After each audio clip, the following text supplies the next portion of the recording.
नमस्कार साथियों, स्वागत है आप सभी का। तो आज की क्लास में भक्ति काल से संबंधित महत्वपूर्ण प्रश्नों के बारे में पढ़ेंगे। ऐसे प्रश्न हैं जो आपसे परीक्षा में पूछे जा सकते हैं, तो आप सभी वीडियो को ध्यान से जरूर देखिएगा। और जो भी विद्यार्थी चैनल पर नए हैं वो चैनल को सब्सक्राइब जरूर कर लें, क्योंकि ऐसे ही महत्वपूर्ण प्रश्न डेली चैनल पर कराए जाते हैं। तो चलिए वीडियो शुरू करते हैं और देखते हैं पहला प्रश्न। तो देखिए, पहला प्रश्न है, चंदायन का मूल नाम लोर कथा किसने माना है। देखिए, पहला प्रश्न ही आपकी परीक्षा के लिए काफी महत्वपूर्ण प्रश्न है। चंदायन का मूल नाम लोर कथा किसने माना है।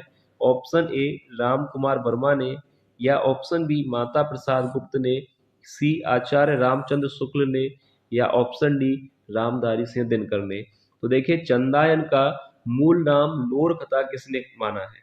तो पहले तो मैं आपको ये बता दूं कि चंदायन जो रचना है उसके जो रचनाकार हैं वह है मुल्ला दाऊद। याद रखिएगा, ये भी प्रश्न आपसे पूछा जा सकता है कि चंदायन के रचनाकार कौन है।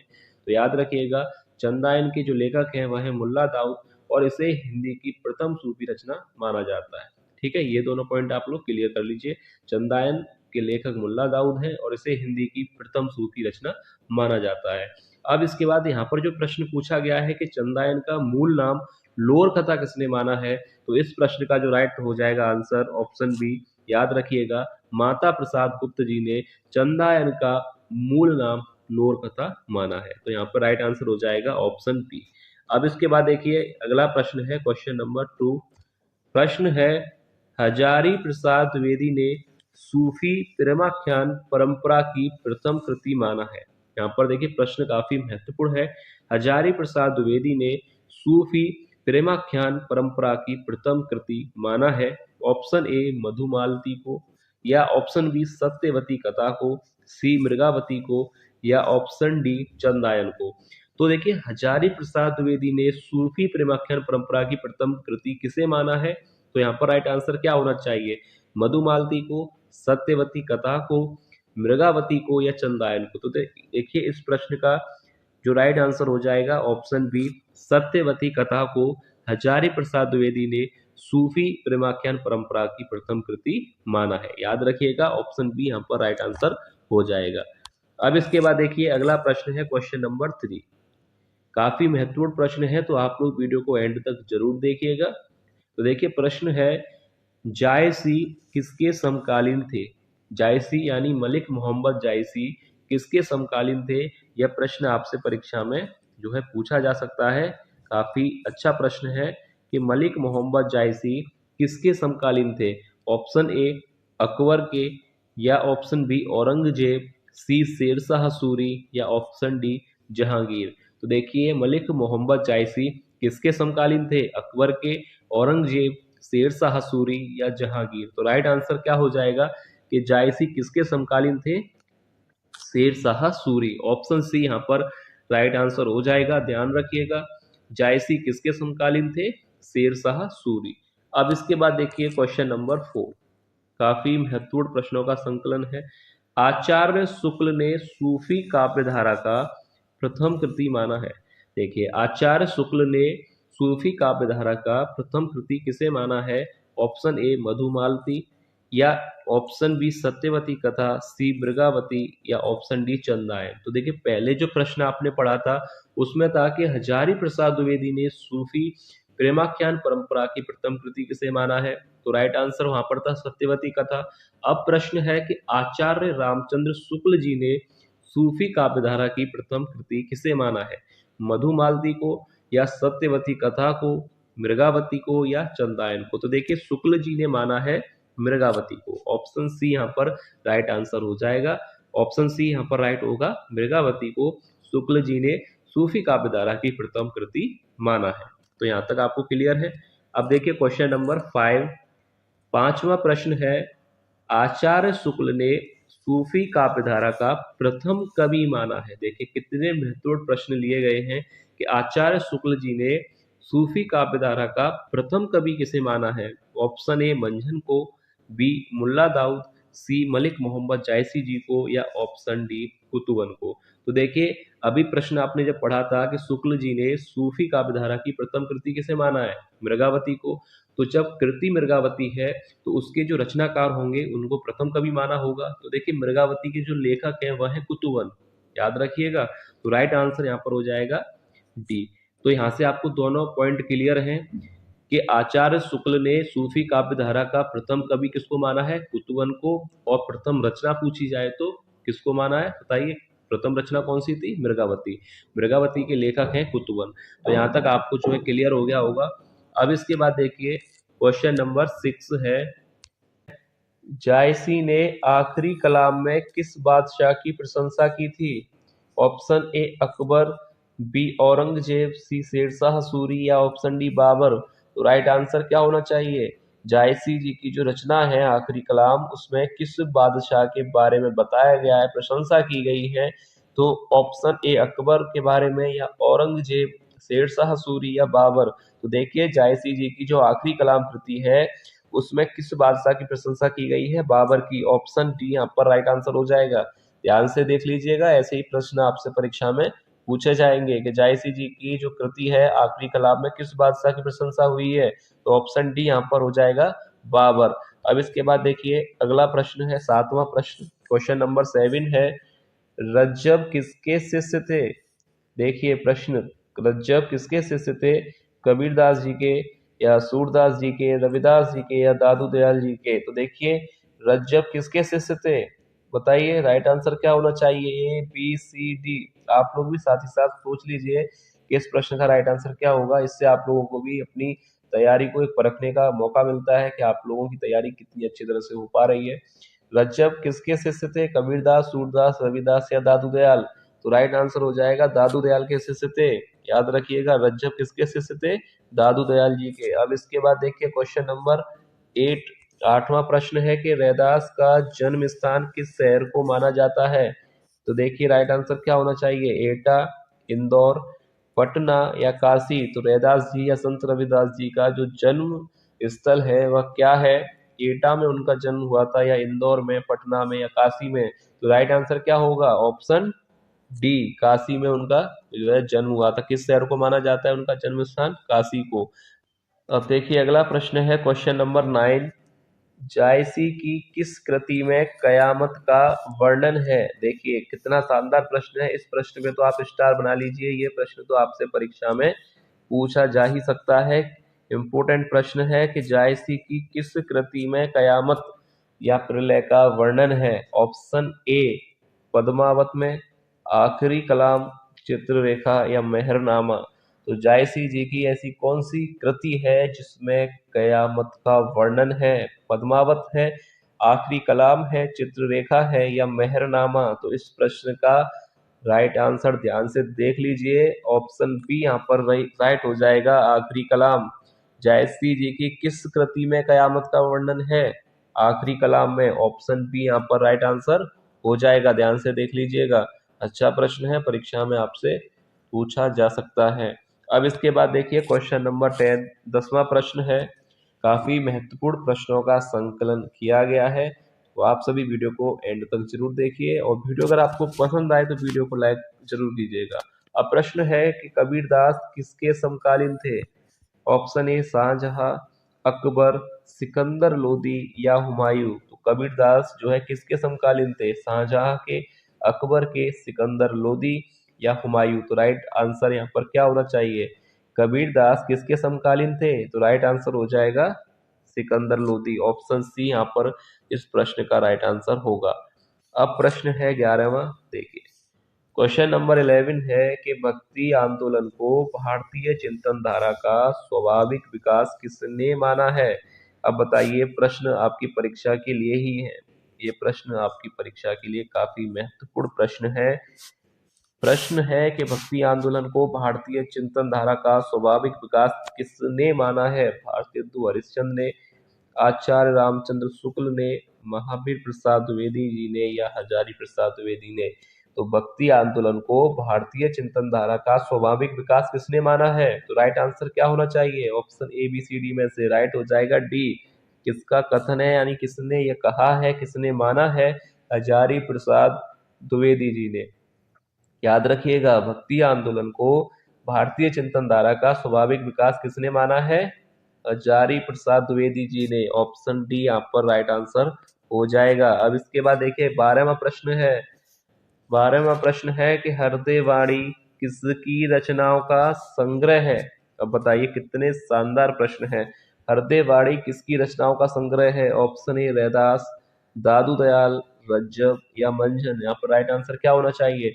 हृदयवाणी किसकी रचनाओं का संग्रह है। रैदास या दादू दयाल या रज्जब या मंजन। तो राइट आंसर क्या होगा। हृदयवाणी किसकी रचनाओं का संकलन है। तो राइट आंसर हो जाएगा दादू दयाल। ऑप्शन बी यहाँ पर राइट आंसर हो जाएगा। अब इसके बाद देखिए 13वां प्रश्न है कि राजपुताना संत किसे कहा जाता है। एक से बढ़ के एक प्रश्न है आज की वीडियो में। ये भी इंपॉर्टेंट प्रश्न है परीक्षा के लिए। प्रश्न है कि किसे राजपूताना संत कहा जाता है। रैदास को, दादू दयाल, रज्जब या मंझन। तो राइट आंसर क्या होना चाहिए। राजपूताना संत किसे कहा जाता है। ऑप्शन बी दादू दयाल को। याद रखिएगा राइट आंसर हो जाएगा ऑप्शन बी। अगला प्रश्न है क्वेश्चन नंबर 40। देखिए प्रश्न है श्रद्धा और प्रेम के योग का नाम ही भक्ति है। किसने कहा है। श्रद्धा और प्रेम के योग का नाम ही भक्ति है। किसने कहा है।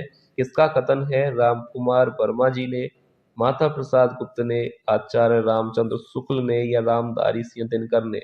तो देखिए कथन किसने कहा है कि श्रद्धा और प्रेम के योग का नाम ही भक्ति है। किसने कहा है। रामकुमार वर्मा ने, माता प्रसाद गुप्त ने या आचार्य रामचंद्र शुक्ल ने या रामधारी सिंह दिनकर ने। तो श्रद्धा और प्रेम के योग का नाम ही भक्ति है, यह कथन किसने कहा है। आचार्य रामचंद्र शुक्ल जी ने। ऑप्शन सी यहाँ पर राइट आंसर हो जाएगा कि श्रद्धा और प्रेम के योग का नाम ही भक्ति है। किसने कहा है। आचार्य शुक्ल जी ने। अब इसके बाद देखिए 15वां प्रश्न है सुखमनी साहेब किसकी रचना है। सुखमनी साहेब किसकी रचना है। ऑप्शन ए गुरु नानक, गुरु गोविंद सिंह, गुरु अर्जुन देव या गुरु अंगद। तो देखिए यहाँ पर सही कर लीजिएगा, अर्जुन है, गुरु अर्जुन देव। तो देखिए सुखमनी साहेब किसकी रचना है। गुरु नानक ने लिखा है या गुरु गोविंद सिंह की है या गुरु अर्जुन देव या गुरु अंगद। तो सुखमनी साहेब किसकी रचना है। गुरु अर्जुन देव की। ऑप्शन सी यहाँ पर राइट आंसर हो जाएगा। याद रखिएगा सुखमनी साहेब किसकी रचना है। गुरु अर्जुन देव की। अब इसके बाद देखिए 16वां प्रश्न है। प्रश्न संख्या 16 काव्य साहित्य में कौन सा काल स्वर्ण काल कहलाता है।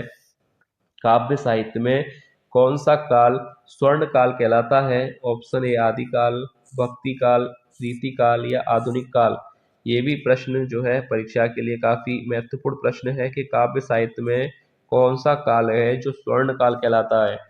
तो आप लोगों को बताना है कि आदिकाल को कहा जाता है या भक्ति काल, रीति काल या आधुनिक काल। राइट आंसर क्या हो जाएगा। ऑप्शन बी यहाँ पर राइट होगा कि काव्य साहित्य में किस काल को स्वर्ण काल कहते हैं। तो राइट आंसर हो जाएगा ऑप्शन बी भक्ति काल को। याद रखिएगा काव्य साहित्य में कौन सा काल स्वर्ण काल कहलाता है। तो राइट आंसर क्या होगा। भक्ति काल। अब प्रश्न देखिए आगे 17वां प्रश्न है भक्ति काल की निम्न रचनाओं में से सबसे अधिक लोकप्रिय है। भक्ति काल की निम्न रचनाओं में से सबसे अधिक लोकप्रिय रचना कौन सी है। ऑप्शन ए रामचंद्रिका, सूरसागर, श्री रामचरितमानस या पद्मावत। तो सबसे लोकप्रिय रचना इनमें से कौन सी है बताइए। रामचंद्रिका है, सूरसागर है, श्री रामचरितमानस है या पद्मावत है। तो सबसे अधिक लोकप्रिय रचना भक्ति काल की। तो राइट आंसर हो जाएगा यहाँ पर ऑप्शन सी श्री रामचरित मानस। और इसके लेखक कौन है। गोस्वामी तुलसीदास जी। याद रखिए तो राइट आंसर हो जाएगा श्री रामचरित मानस जो कि भक्ति काल की सबसे अधिक लोकप्रिय रचना है। अब इसके बाद देखिए क्वेश्चन नंबर 18 किस कवि को बाल वर्णन के क्षेत्र में सर्वश्रेष्ठ माना जाता है। किस कवि को बाल वर्णन के क्षेत्र में सर्वश्रेष्ठ माना जाता है। Option A Bihari, B Keshav Das, C Tulsidas या ऑप्शन डी सूरदास। तो देखिए किस कवि को बाल वर्णन के क्षेत्र में सर्वश्रेष्ठ कवि माना जाता है। बाल वर्णन के क्षेत्र में, यहाँ पर इस लाइन को याद रखिए कि बाल वर्णन के क्षेत्र में पूछा है कि किस कवि को सर्वश्रेष्ठ माना जाता है। बिहारी जी को या केशव दास को, तुलसीदास या सूरदास? तो राइट आंसर हो जाएगा 18वें प्रश्न का डी, सूरदास। बाल वर्णन, ये लाइन याद रखिएगा, बाल वर्णन के क्षेत्र में पूछा है तो किसको माना जाता है सर्वश्रेष्ठ? सूरदास जी को। ऑप्शन डी यहाँ पर राइट आंसर हो जाएगा। अब इसके बाद देखिए आगे प्रश्न है, 19वां प्रश्न है, भक्ति काल का महाकाव्य है, भक्ति काल का महाकाव्य है। ऑप्शन ए रामचंद्रिका, सूरसागर, श्री रामचरितमानस या पद्मावत? तो ये प्रश्न भी परीक्षा के लिए काफी अच्छा प्रश्न है कि भक्ति काल का महाकाव्य कौन सा है, रामचंद्रिका, सूरसागर, श्री रामचरितमानस या पद्मावत? तो राइट आंसर क्या हो जाएगा? सी। याद रखिएगा, भक्ति काल का महाकाव्य कौन सा है?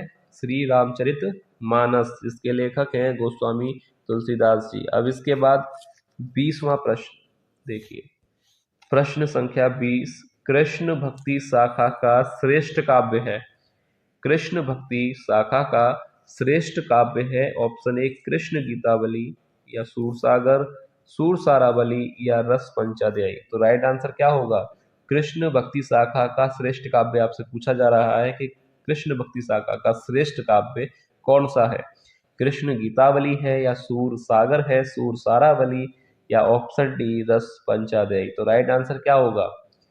कृष्ण भक्ति शाखा का श्रेष्ठ काव्य राइट आंसर हो जाएगा। यहाँ पर कौन सा होना चाहिए? कृष्ण भक्ति शाखा का श्रेष्ठ काव्य। तो राइट आंसर यहाँ पर क्या होगा?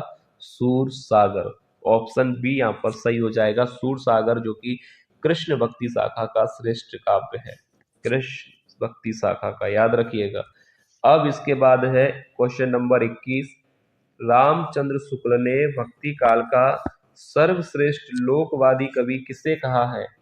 रामचंद्र शुक्ल ने भक्ति काल का सर्वश्रेष्ठ लोकवादी कवि किसे कहा है? जायसी जी को, केशव दास को, तुलसीदास जी को या सूरदास जी को? तो राइट आंसर क्या होना चाहिए? आचार्य रामचंद्र शुक्ल ने भक्ति काल का सर्वश्रेष्ठ लोकवादी कवि किसे कहा है या माना है?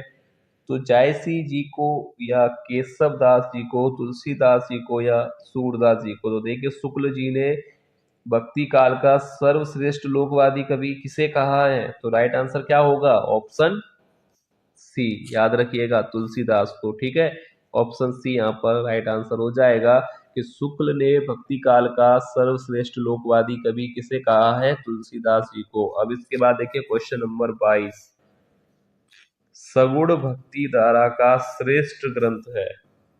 एक और शानदार प्रश्न है, सगुण भक्ति धारा का श्रेष्ठ ग्रंथ है। ऑप्शन ए रामलला नहचु, श्री रामचरितमानस, साहित्य लहरी या कवितावली? तो सगुण भक्ति धारा का श्रेष्ठ ग्रंथ इनमें से कौन सा है? बताइए। तो राइट आंसर यहाँ पर क्या होगा? सगुण भक्ति धारा का श्रेष्ठ ग्रंथ है श्री रामचरितमानस, और इसके जो लेखक हैं वह हैं गोस्वामी तुलसीदास जी। तो राइट आंसर याद रखिएगा, सगुण भक्ति धारा का श्रेष्ठ ग्रंथ कौन सा है? श्री रामचरितमानस। अब इसके बाद देखिए अगला प्रश्न है क्वेश्चन नंबर 23, वल्लभाचार्य का शिष्य कौन था? ऑप्शन ए कृष्णदास, रघुराज सिंह, भिखारी दास या ऑप्शन डी भूषण? तो देखिए, वल्लभाचार्य का शिष्य इनमें से कौन है, कौन था? कृष्णदास या रघुराज सिंह, भिखारी दास या भूषण?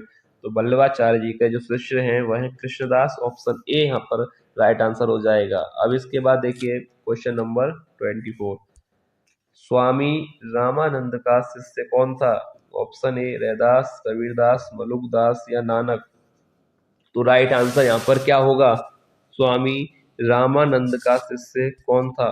तो राइट आंसर यहाँ पर हो जाएगा ऑप्शन, कौन सा होना चाहिए? राइट ऑप्शन होना चाहिए बी, कबीरदास जी। याद रखिएगा, स्वामी रामानंद का शिष्य कौन था? कबीरदास जी। किसके शिष्य थे? रामानंद जी के। अब इसके बाद क्वेश्चन नंबर 25वां प्रश्न है कि समन्वय की विराट चेष्टा तुलसी के किस ग्रंथ में मिलती है? ये भी प्रश्न काफी शानदार है। वीडियो का पहला प्रश्न और अंतिम प्रश्न दोनों ही शानदार प्रश्न है कि समन्वय की विराट चेष्टा तुलसी के किस ग्रंथ में मिलती है? ऑप्शन ए दोहावली, बी विनय पत्रिका, श्री रामचरितमानस या ऑप्शन डी कवितावली? तो देखिए, समन्वय की विराट चेष्टा तुलसी के किस ग्रंथ में मिलती है? तो इस प्रश्न का राइट आंसर क्या होना चाहिए, बताइएगा। राइट आंसर यहाँ पर क्या होना चाहिए कि समन्वय की विराट चेष्टा तुलसी के किस ग्रंथ में है? तो राइट आंसर यहाँ पर हो जाएगा ऑप्शन सी, श्री रामचरितमानस। ठीक है, याद रखिएगा, ऑप्शन सी यहाँ पर राइट हो जाएगा कि समन्वय की विराट चेष्टा तुलसी के किस ग्रंथ में मिलती है? तो ऑप्शन सी, श्री रामचरितमानस। तो ये था वीडियो का लास्ट प्रश्न। काफी महत्वपूर्ण प्रश्न कराए गए हैं और खासकर ऐसे ही प्रश्न आप लोगों को कराए जाते हैं जो परीक्षा में आने के चांसेस रखते हैं, जिनके काफी परीक्षाओं में आ भी चुके होते हैं और आने के चांसेस भी होते हैं। ऐसे ही प्रश्न आप लोगों को कराए जाते हैं। तो जो भी विद्यार्थी चैनल पर नए हैं वो चैनल को सब्सक्राइब जरूर कर लें, और वीडियो का पसंद आई हो तो वीडियो को लाइक जरूर करें। तो चलिए, मिलते हैं नेक्स्ट वीडियो में।